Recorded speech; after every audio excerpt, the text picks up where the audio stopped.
20 years అయిపోయింది మీరు వచ్చి, 20 ఏళ్ళు అయిపోయింది. చూసుకుంటే మీరు సినిమాలో దాదాపు 25 సినిమాల్లో చేశారు. సక్సెస్ శాతం కొంతమందికి ఎక్కువ ఉంటుంది, కొంతమంది తక్కువ ఉంటుంది. మీ కెరీర్లో నాకు తెలిసి తక్కువే. సో అలాగే సైడ్ బిజినెస్ కూడా పెట్టుకోవడం జరిగింది. పబ్లు కానీ సైడ్ బిజినెస్ కూడా ఇలా అన్ని రకాలుగా బుల్లితెర చేయడం జరిగింది, ఓటీటీలు, ఇలా అన్ని రంగాల్లో.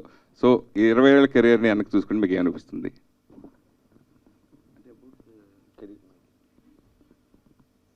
చాలా తెలుసుకున్నానండి.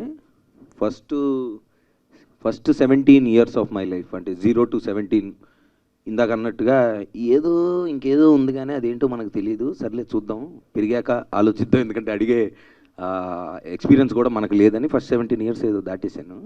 అంటే తెలుసుకుంటూ నా కాన్షియస్నెస్ కూడా నేను పెరుగుతూ 17 yearsకి యాక్టర్ అయ్యా. నెక్స్ట్ 34, అంటే 17 + 17, సెకండ్ 17లో 34 years, అంటే మన లాక్డౌన్ వరకు ఎస్ ఐ నో ఎవ్రీథింగ్, నాకు తెలుసు అని బయలుదేరా. రోజు పొద్దున్నే లేచి మన దగ్గర ఏదో లేదు అది ఎత్తుక్కుంటూ బయలుదేరాలి అంటే. ప్లస్ సినిమాలు, ఇప్పుడు ఫస్ట్ ఫిలింలో నాకు సినిమా రిలీజ్ ముందు సూట్ కేసులు వస్తాయి, ఇంటికి జాగ్రత్త తీసుకోబాకు, దొరికిపోతావు, అలాంటివి చేయకు, నీ సినిమా అది ఇది అని చెప్పి, అంటే నాకు అంత తెలియదు కదా, బయట నుంచి ఏదో వచ్చాము. 17 yearsకి యాక్టర్ అయిన తర్వాత ఒక రేసు, అంటే ఫస్ట్ 3-4 yearsలోనే 10 ఆల్మోస్ట్ కంటిన్యూస్గా సినిమాలు చేశాను. తర్వాత కొన్ని చేయకూడని చేశాను, కొన్ని వద్దనుకున్నవి కూడా చేశాను. ఏదో అంటే నాకు తెలియలే, అంటే అప్పుడు తెలియదు అన్న విషయం ఇప్పుడు తెలిసింది. So second 17 years of my life till 34 I thought okay, మనకు తెలుసు ఇప్పుడు ఇది మనకు కావాల్సింది, ఇది మనకి ఇది లేదు, పలానా లేదు, దాని వెనకాల వెళ్ళాలి అని ఒక బ్లైండ్ రేస్లో పరిగెత్తాను. తర్వాత లాక్డౌన్లో లాక్ ఓపెన్ అయింది. లైట్గా లాక్ ఓపెన్ అయ్యి, ఓహో బాబాయ్ మనకేం తెలియదు, మన గురించి మనం తెలుసుకోవాలని 34th yearకి అనిపించింది. అప్పుడు నేను ఆ విషయం నాకు గుర్తుండాలని 2.0 అని పెట్టుకున్నా, 2.2 అని. సో మీ క్వశ్చన్కి ఆన్సర్ ఏంటంటే, ఈ లాస్ట్ 20 years ఆఫ్ మై కెరీర్లో అది ప్రాక్టీస్ రన్ అని నేను ఫీల్ అవుతున్నా ఈరోజు. పర్సనల్గా నేను ఆల్రెడీ ఆ పాయింట్ దాటి, ఓకే మనకేం తెలీదు, మన గురించి మనం తెలుసుకోవాలనే జర్నీ పర్సనల్గా నేను స్టార్ట్ అయింది. అది నా పర్సనల్ జర్నీ. ఇక సినిమాల వరకు వస్తే definitely love Mouli will be the beginning of my 2.0 career అని నేను ఫీల్ అవుతున్నాను.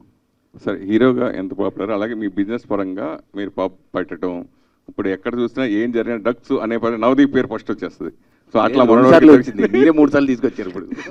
సో అది ఇప్పుడు ఆల్రెడీ మనం దాటి, ఇప్పుడు మన బెంగళూరు రీసెంట్గా ఇప్పుడు ఆ టాపిక్ అదే మొత్తం జరుగుతుంది. దానివల్ల చాలామంది యువత మెయిన్ చెడిపోవడం జరుగుతుంది.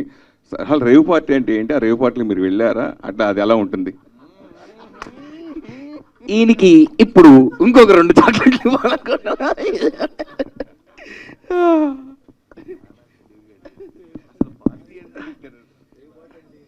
రేవు పార్టీ అంటే ఏంటి, ఏం చెప్తాం? ఒక్కొక్కరికి ఒక్కొక్కలాగుంటుంది, ఒక్కొక్క దేశంలో ఒక్కొక్కలాగుంటుంది. ఏం చెప్తాం దానికి డెఫినేషన్? రేవ్ పార్టీ మీరు